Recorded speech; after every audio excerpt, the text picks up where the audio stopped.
right, thank you so much. Welcome to another episode of the award-winning Sales Game Changers podcast. My name is Fred Diamond. I'm the co-founder of the Institute for Excellence in Sales and the host and the producer of over 650 Sales Game Changers podcasts.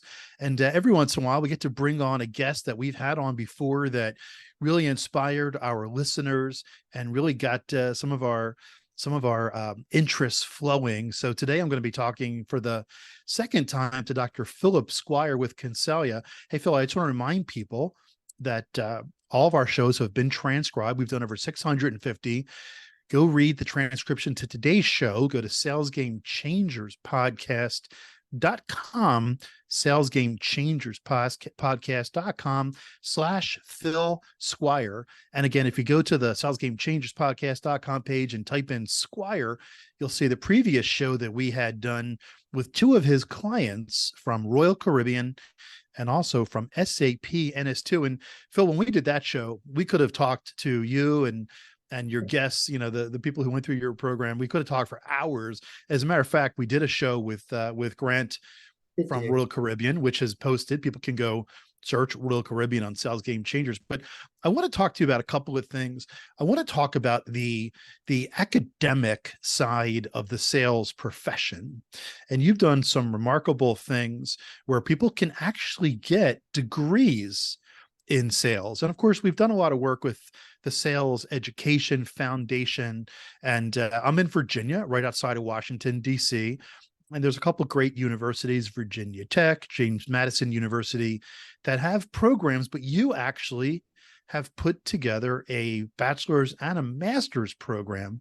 So I want to get deep into that. I want to get deep into what the purpose was, what people going through those programs hope to achieve. What are some of the things that you have as part of the curriculum?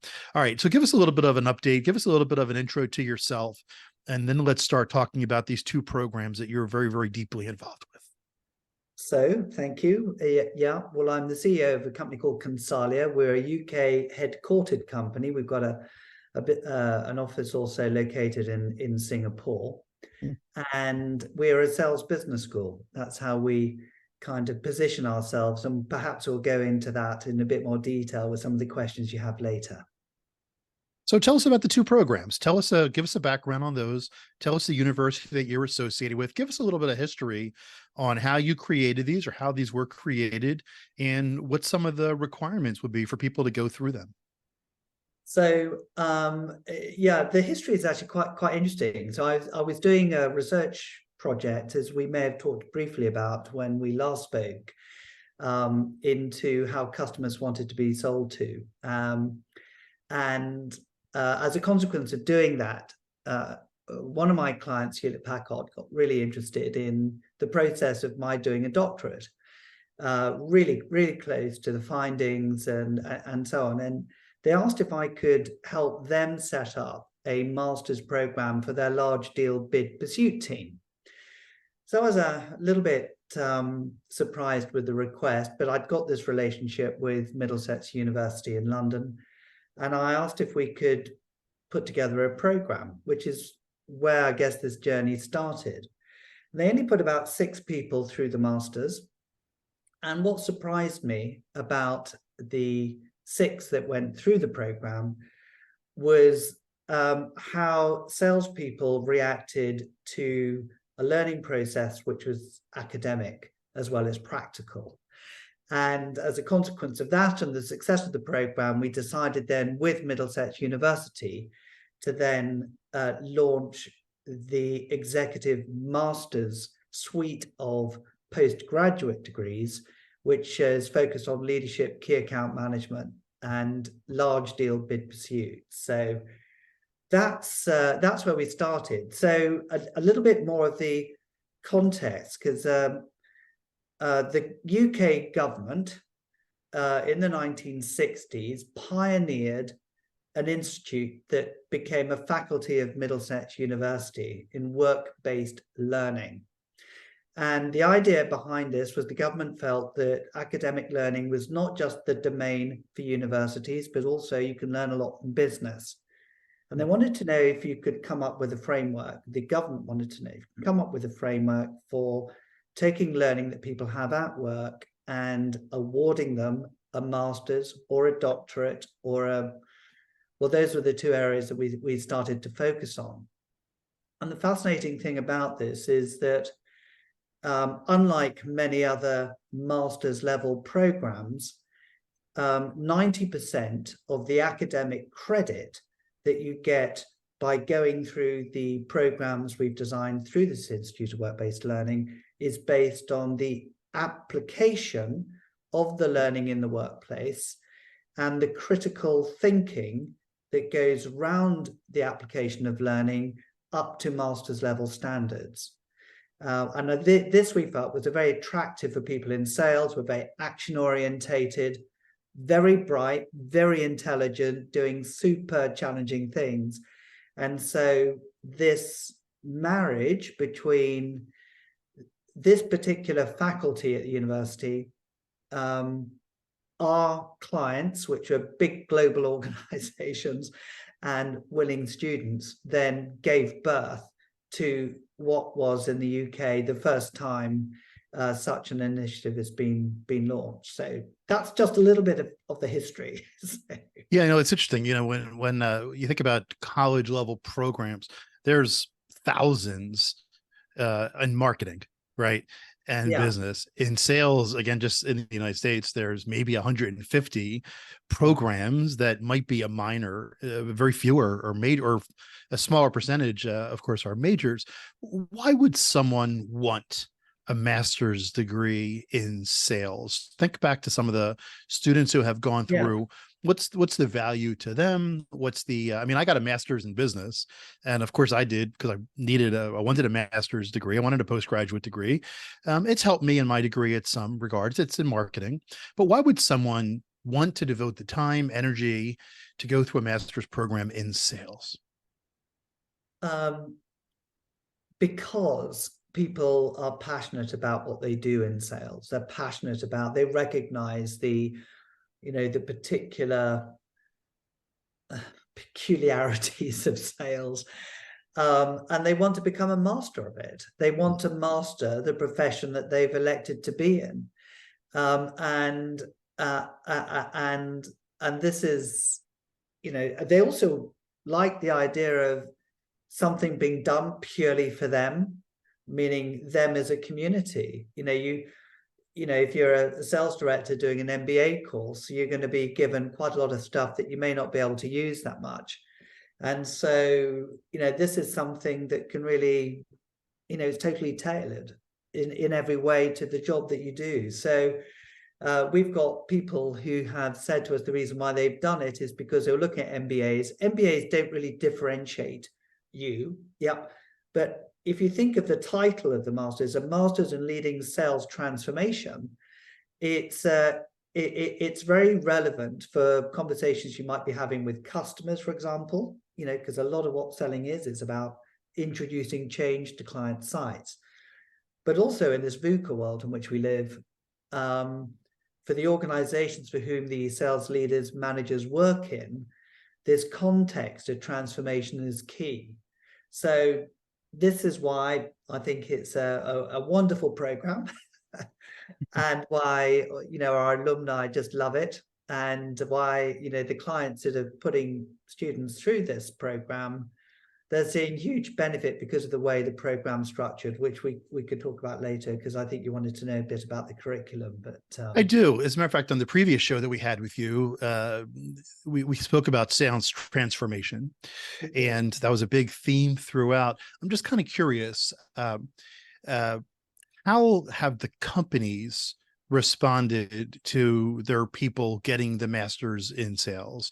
Is it something that they've embraced? Is it something that has led to promotion, new responsibilities? Has it helped the companies transform by having these professionals? One word that keeps coming up that we talk about all the time, as I'm thinking about this, is we say that sales is a profession, right?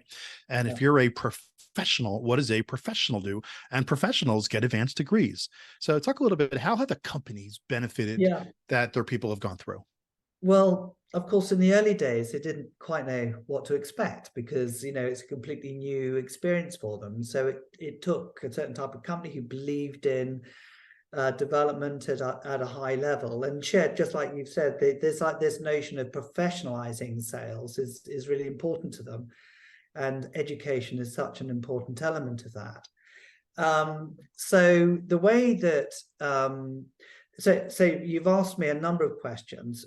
Promotion, oftentimes students who are coming through the program don't just get promoted once, but 2 or 3 times. We've had situations where, remember one particular person who came on the program was an account manager of a team. He happened to be managing a team in the Middle East. Midway through the program, he then was promoted into managing EMEA North, with hundreds of people actually working in his team.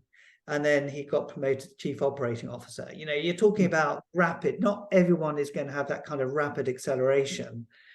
But almost everybody gets promoted either during the program or after. So now that the programs have sort of being embedded, we have some clients who've been running this program for 10 years, and they every year they're putting 20, 30 people through it.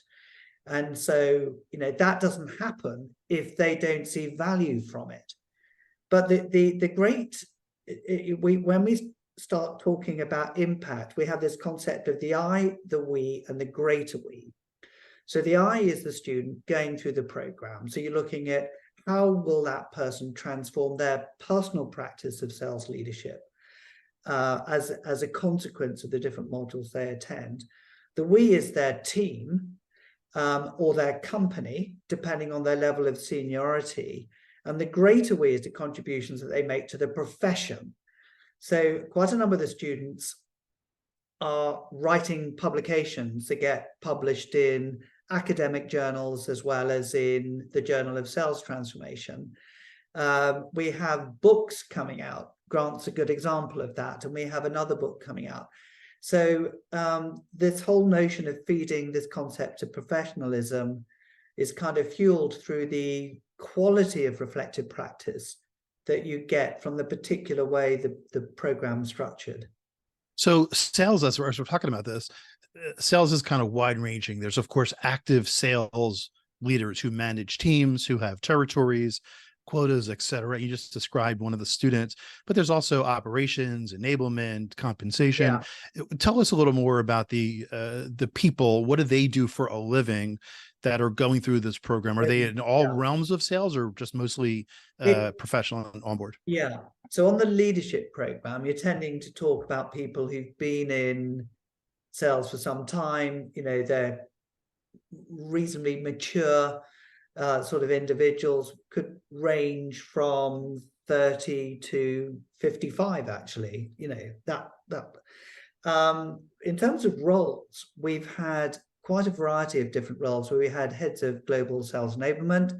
Axel, who was on your podcast before, is a good example of that. Same as Grant, actually. Both of them are more sales enablement kind of roles. You've got sales directors, you've got sales ops, people who are just managing the ops side. So we get a variety. We get heads of pre-sales teams as well as heads of field sales.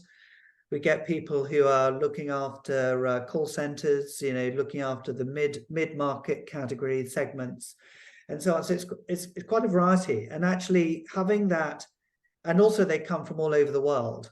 So we have people from Japan, from America, from Europe. So the part of the richness of the experience is the diversity of experience, of people that you bring together. So yeah, we haven't really put a hard limit around who can come and who can't.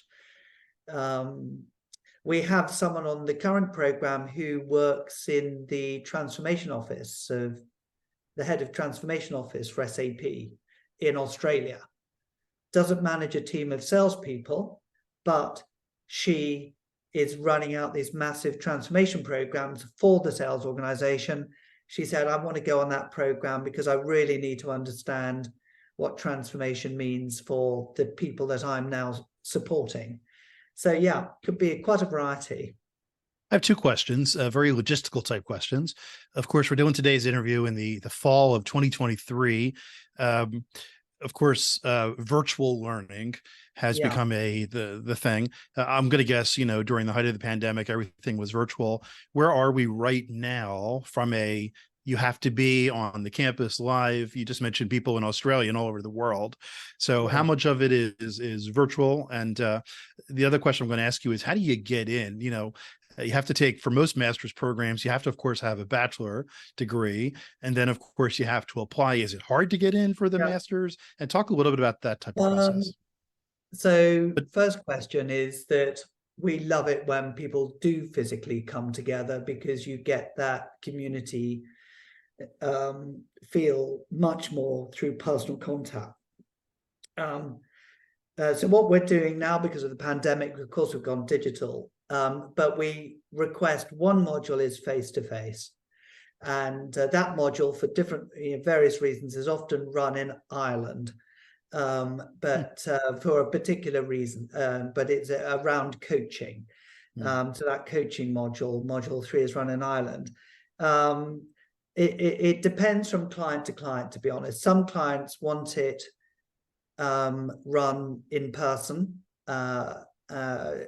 We tend to run these in London, but it doesn't have to be on campus. We rarely go to the campus of Middlesex. It could be run on client sites. It could be run conference centres. It's really very flexible, and it's not tied to semesters either, university semesters. So we have quite a lot of flexibility with how and when we can roll these out. And how about getting into the program? Do people have to apply? Do people do you turn away people, or is it anybody who applies will get in? The biggest challenge we face with international is command of the English language, because all of the projects have to be written in English. And so we occasionally have turned people away because we felt that their spoken and written English isn't up to a standard that would pass the academic qualification assessment process that they would go through. We don't require them to do a bachelor's. That's not necessary for us, because it's work-based learning. The faculty have recognized that if someone's got 5 years experience in sales at minimum before they come onto the program, then that is enough context for them to be able to enter the program. Of course, if you're dealing with a lot of our clients, big global international companies, you know that their account managers, some of them have got master's degrees already, some have got bachelors. But what I love actually about the program is where someone who's never been to university, they've never got a professional qualification, giving them the chance to do a master's and seeing them at graduation, actually with their families, throwing their hats up in the air with the other. It's magic. And often the quality of their work, because they have so much to prove, is at a higher standard than those that may have already gone through undergraduate courses. But that's a great point. And I remember, I got my master's, like I mentioned, it was a 2-year program. I was, you're having to balance, especially you're a little bit older typically. Yeah. So, I had like a new child at the time, and, I had a very busy job, and it was like, I remember I used to have to keep my books laying on the ground in one of the spare rooms. And when my son would fall asleep, I would run and dive and have the books ready to start going.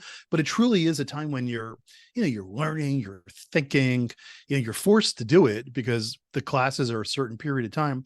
Yeah. Talk a little bit about, and there is a huge degree of satisfaction when you completed the program, because it's a lot of people get flushed out, et cetera. Maybe not in this one. Talk about, again, you mentioned a lot of it's on the job type of stuff, but talk about some of the other curriculum that is part of this as well. Well, generally, the curriculum is split into 2 years. The first year we have or just over 2 years. We have 4 pillars. One pillar is manage myself. This is looking at you as a person, a leader, your values and belief systems, and it's central. It's understanding the bias with which you can look at data, teaching them about how to conduct research, how to do reflective, critical reflection. But the journey often starts with the individual, because unless an individual can be open to the idea of transformation, we feel it's going to be more difficult for them to understand how to transform others, and so on. Now, there's about a 3-month period between what would typically be a 2-day or Zoom session kind of events of formative teaching. And then they need to come up with a work-based project that they want to work on. And they then would agree with the program tutor that they could, they're not boiling the ocean. They could complete that project in 3 months. How they're going to research the topic, what reading are they going to do around it? But it's work-based. So the trick is finding a concern or an issue that's very relevant to what you're doing at the time. And so students find it difficult to differentiate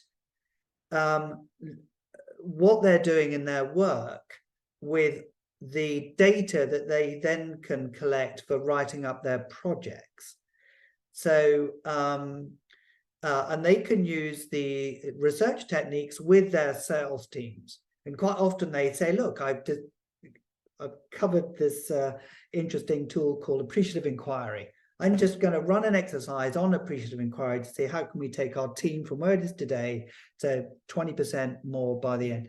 Let me you can draw your team in, you can draw customers into the journey as well. So it becomes incredibly practical. So that's the trick, and that's why this work-based learning approach, which is not seen in many universities elsewhere, is just one of the great assets, I think, of the British approach to postgraduate education, which is around work-based learning. Many other. So can you give us, can you give us generically an example of a project? You don't have to say the company, of course, but generically, what are 1 or 2 examples of what some of the projects might be? And actually, as you're talking about this, the sales is a full-time profession at the types of companies that are sending their people through this, right? So, it's not like, gee, I want to learn accounting, so I could be a better sales professional. I'm going to go take some accounting classes.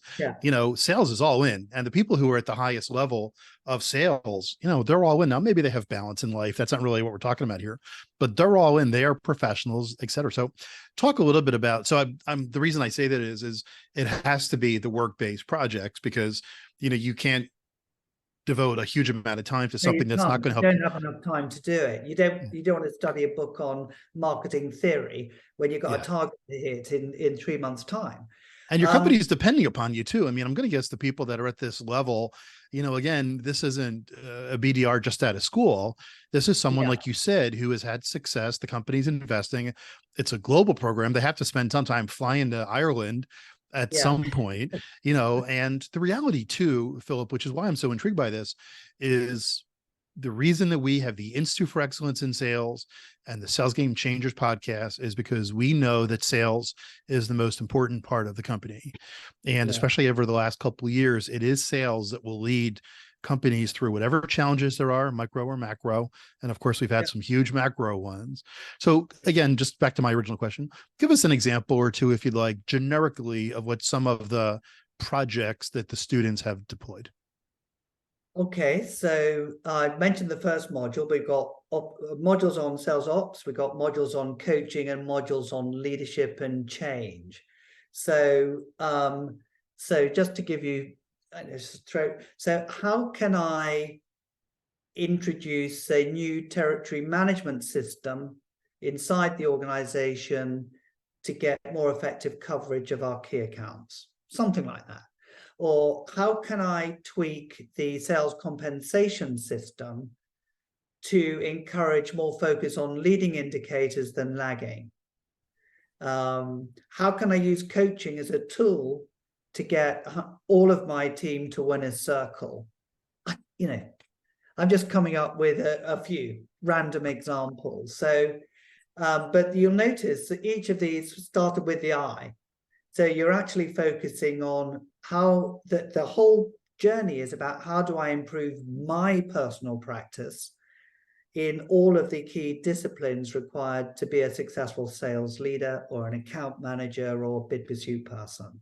No, that's fascinating. And again, we've when we did the first show with you, where we had your customers, we had Axel from SAP and we had Grant from Royal Caribbean. Like I said, I then had Grant on the show on his own. Yeah, and it was amazing, the application conversation that we had.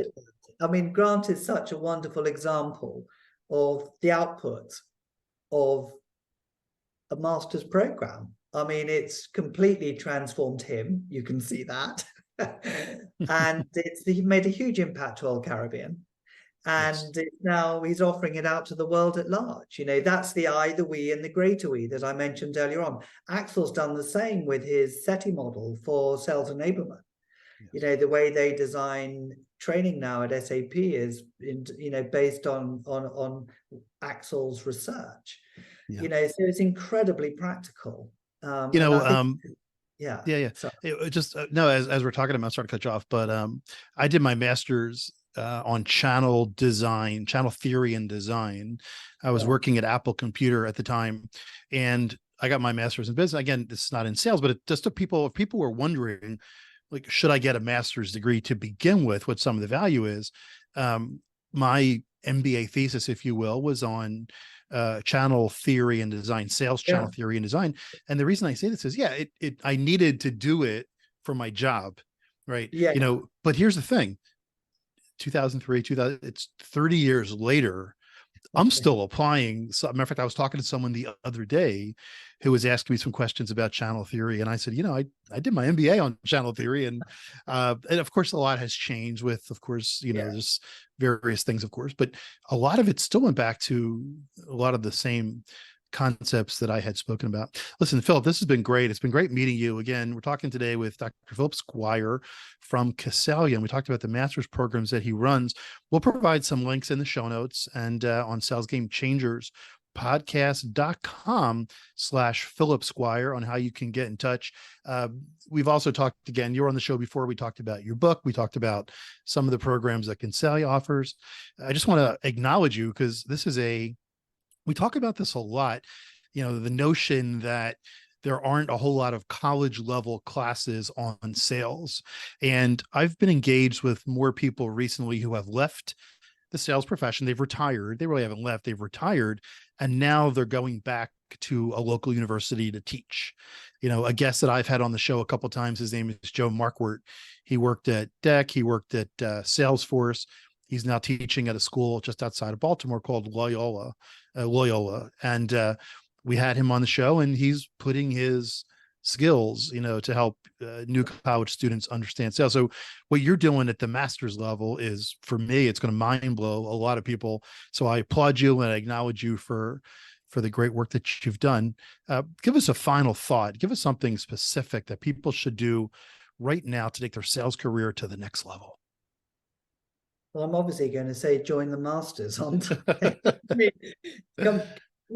Be open. I mean, we talk about growth mindset a lot, and I think you do as well. But there's a lot of skepticism about things being too academic. But actually, to me, I think the most important competence is around critical reflection, and this is what academic study can give you. So be open to the idea of some sort of academic underpinning of your professional job. No, I think that's a great bit. And actually, the sales profession has changed a lot over the last 15, 20 years. And the main change, of course, is the customers now have access to information. So, whereas in the 80s and 90s, the sales professional needed to show up and do a 3-hour futures presentation all the time. The customer can just go to Google or any search engine and type in whatever, even your company's product direction.